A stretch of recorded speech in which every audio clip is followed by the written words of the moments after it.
Okay, very good. We'll sign some executive orders. They were very important in just about every case. And it will go through the first one, please. Do you want to? Yeah, Mr. President, this is an executive order on crypto. We're going to be. Oh, sorry, we're doing that first. Sorry, Mr. President, this is an executive order on AI. We're basically announcing the administration's policy to make America the world capital in artificial intelligence and to dominate and to lead the world in AI. Do you want to say your name, your full name? David and Sachs, serial? AI and Crypto Czar. David is one of the greatest in the world at AI. Most respected, probably, there is.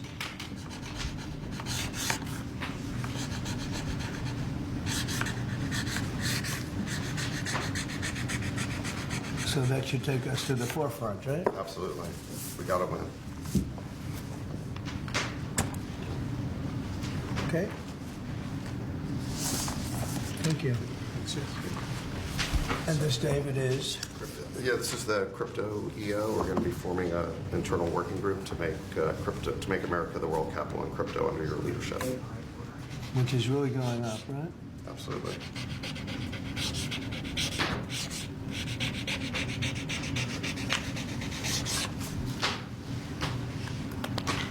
All right, David, that's for you. Thanks, sir.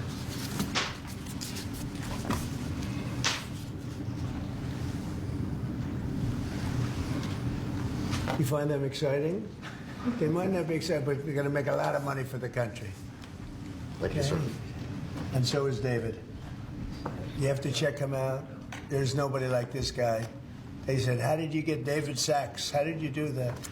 And he's doing it for the country more than anything else. So we appreciate it, David. Thank you very much. This is an executive order establishing a presidential commission, an advisory commission on science and technology. Good.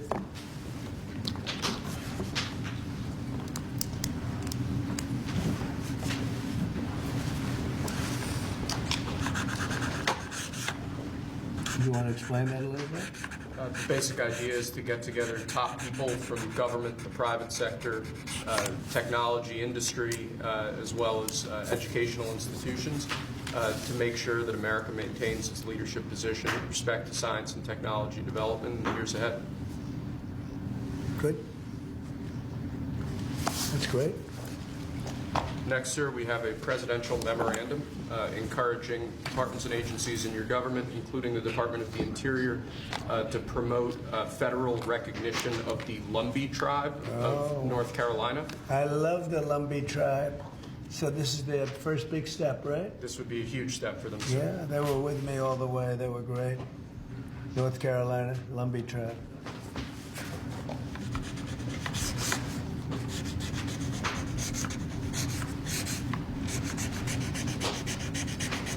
Okay, you'll send them a copy of that? Yes, sir. They were great. Okay? And if you'd like, I could get them that pen, sir, as well. Yeah, let's do that. Next, we have a set of pardons for peaceful pro-life protesters who were prosecuted by the Biden administration for exercising their First Amendment rights. Do you know how many? I believe it's 23, sir. 23 people were prosecuted. They should not have been prosecuted. Many of them are elderly people. They should not have been prosecuted. This is a great honor to sign this.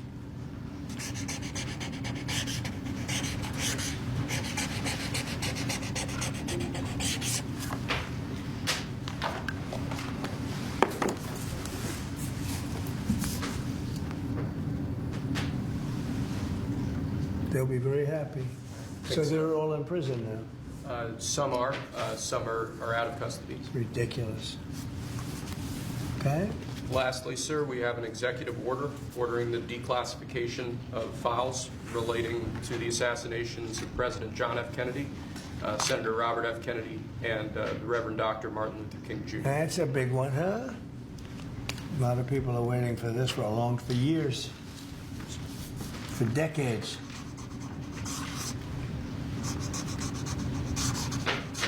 And everything will be revealed. Okay. Give that to RFK Jr. Yes, sir. Okay.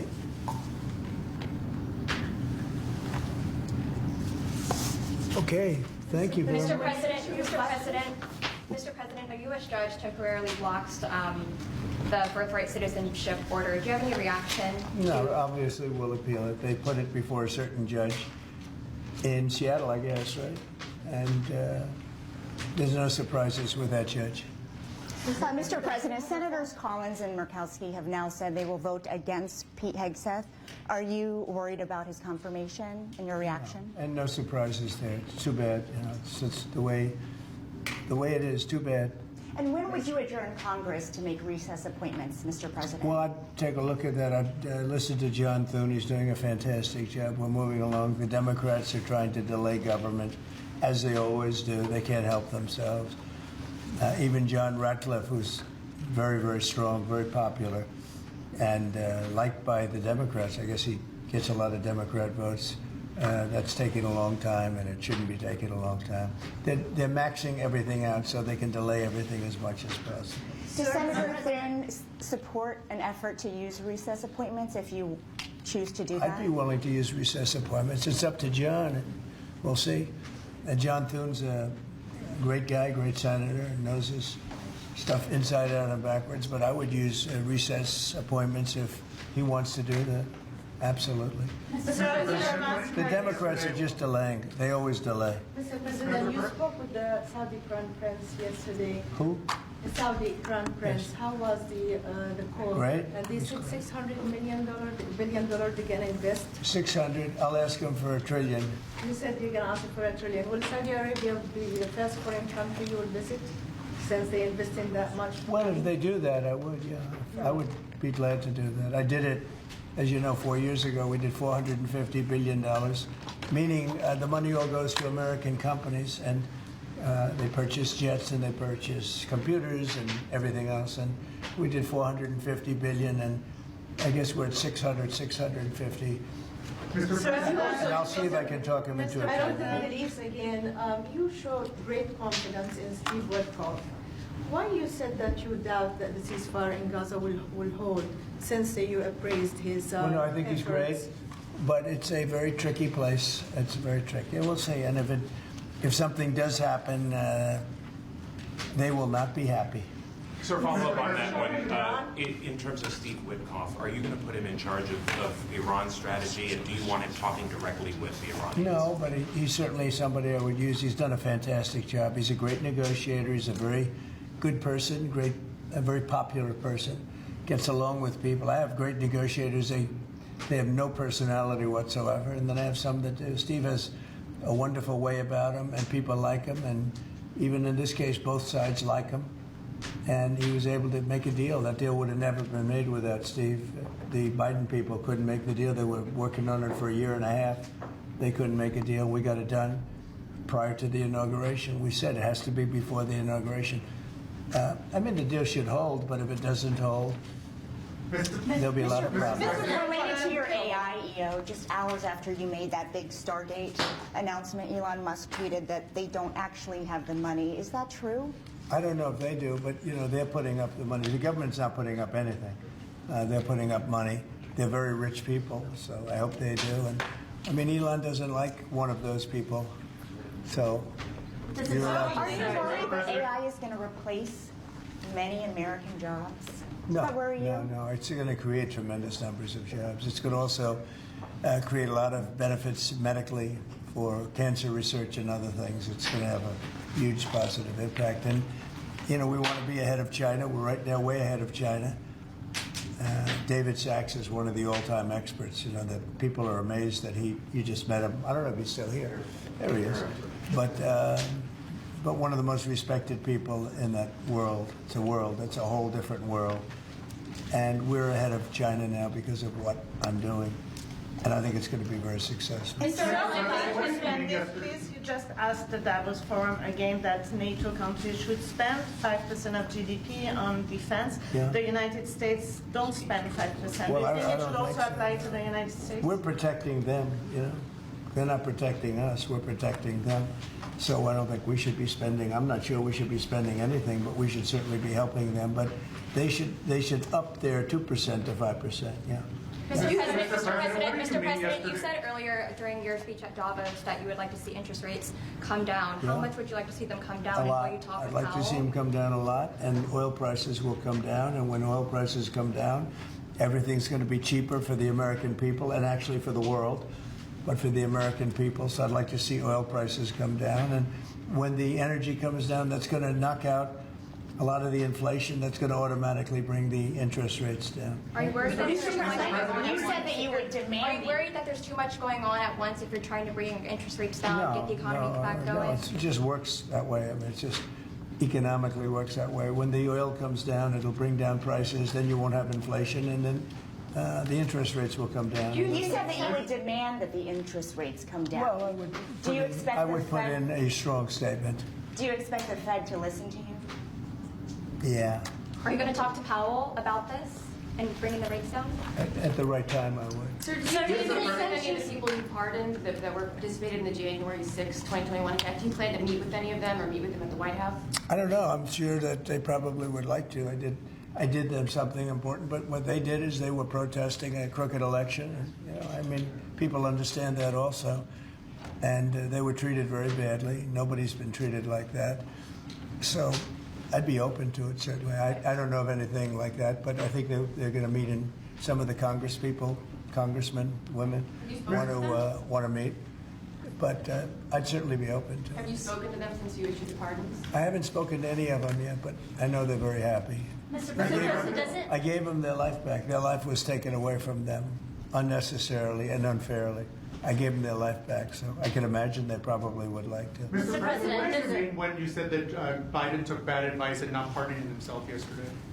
Well, he did. I think he did, because he pardoned all these people that are crooked as hell. Look, the congressmen, they're crooked. What they did is they destroyed evidence. When you destroy evidence, especially criminally like that, they did it criminally.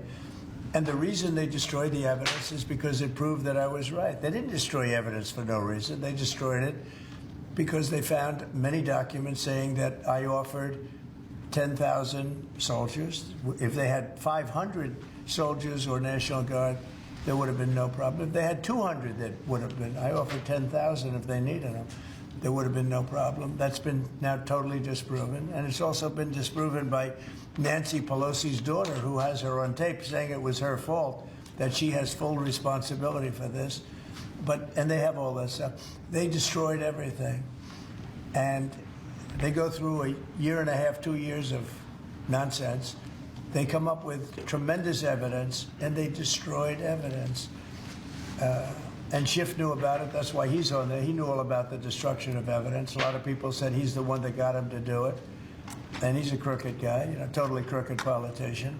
And so he's pardoned, and some other people are pardoned. And these are crooked politicians, every one of them. Benny Johnson, what he did is incredible. I mean, he was the leader of the committee, and he did it. Cheney, crying Adam Kinzinger, all of them. They destroyed evidence and deleted everything. There's nothing. There's no evidence now. They're crooked politicians, and they should be punished.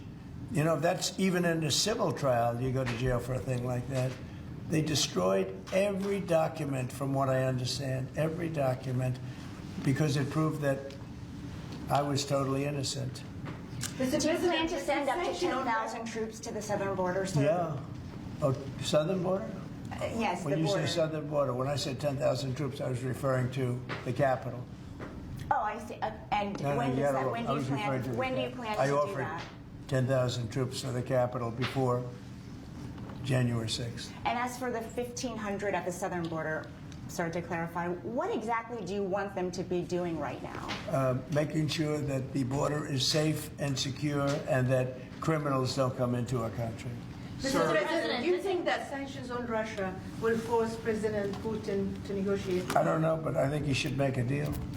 Mr. Sir, President, does it bother you that Elon Musk criticized a deal that you made publicly, that he said that he tweeted that? No, it doesn't. He hates one of the people in the deals. Have you spoken to him since then? No, I've spoken to Elon, but I've spoken to all of them, actually.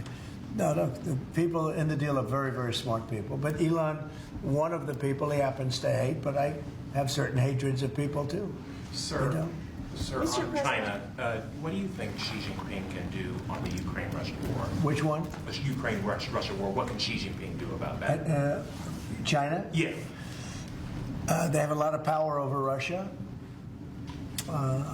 They supply energy to Russia.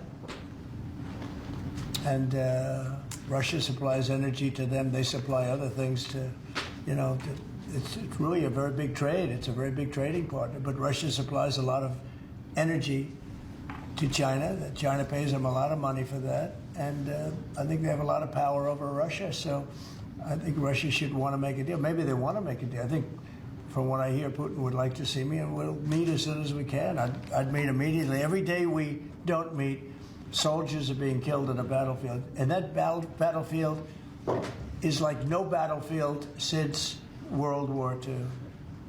That's said it. that Ukraine wants And to... I have pictures that you don't want to see. Soldiers are being killed on a daily basis at numbers that we haven't seen in decades. And it would be nice to end that war. It's a ridiculous war. You said that Ukraine's ready to make a deal. Did President Zelensky tell you that personally? Yeah, sure. He's ready to negotiate a deal. He'd like to stop. He's somebody that lost a lot of soldiers, and so did Russia. Lost a lot. Russia lost more soldiers. They lost 800,000 soldiers. Would you say that's a lot? I'd say it's a lot. Mr. President, you said that you wanted to make Dr. King's dream a reality. What's your response to his children and civil rights leaders who say that your DEI orders are a contradiction of his dream and could further drive racial disparities? Well, I haven't heard that. Mr. President, you put the Houthis back on the terror list. How do you see the war in Yemen end? Well, we'll see what happens, but they can't shoot down our ships, the Houthis. Yes. And that you can't shoot down our ships or any ships, and that's what they've been doing. So they're on the terror list. That's not good for them. So why did you revoke security protections for former Secretary of State Mike Pompeo and Brian Hook? Well, the same reason I did. When you have protection, you can't have it for the rest of your life. Do you want to have a large detail of people guarding people for the rest of their lives? I mean, there's risks to everything. So would you support striking Iran's nuclear facilities? Say it. Would you support Israel, for example, striking Iran's nuclear facilities? Well, or I'm do not you going to believe answer in that. diplomacy? Obviously, I'm not going to answer that question. We'll have to see. I'm going to be meeting with various people over the next couple of days, and we'll see. But hopefully that can be worked out without having to worry about it. It would be nice. It would really be nice if that could be worked out without having to go that further step. And who are you going to meet with? Well, I'd rather not say that, but very high-level people. But hopefully that can be worked out. Look, Iran hopefully will make a deal, and if they don't make a deal, I guess that's okay too. And Mr. President, just to follow up, you said you think the Fed should listen to you. Can you elaborate on why you think it should? With regard to interest rates? Correct, yes. Because I think I know interest rates much better than they do. And I think I know it certainly much better than the one who's primarily in charge of making that decision. But no, I'm guided by them very much. But if I disagree, I will let it be known. So your tariffs plans for China and Mexico are much tougher. The ones for Canada and Mexico are much tougher than the one for China. Why is it softer for China? Well, China's already paying a lot of tariffs because of me. And when you add them up, I would say, they're paying a lot. They paid hundreds of billions of dollars. They never paid 10 cents until I came along. When I came along, they've paid hundreds of billions of dollars. Never paid anything. And so they've already started at a higher base. Is February 1st the date for Chinese tariffs as well, sir? February 1, or was that just Mexico and Canada? It's Mexico and Canada, but we're talking about China too. Look, China's sending us tremendous amounts of bad drugs, fentanyl, really bad stuff. Most of it comes through Mexico. And we're losing, I think, 300,000 lives a year because of that. People say 150, 100, 120. I think 300,000 lives a year. Those are old numbers. The lower number is a low number. And we can't have that. They've got to stop sending it. I had a deal with President Xi, but it was a deal that wasn't followed up by Biden, of course. where they were going to issue the death penalty to people that make fentanyl, and that would have stopped it. But we'll have to stop it with tariffs. Okay, thank you very much, everybody. Don't miss out. Log on to oneindia.com for more updates.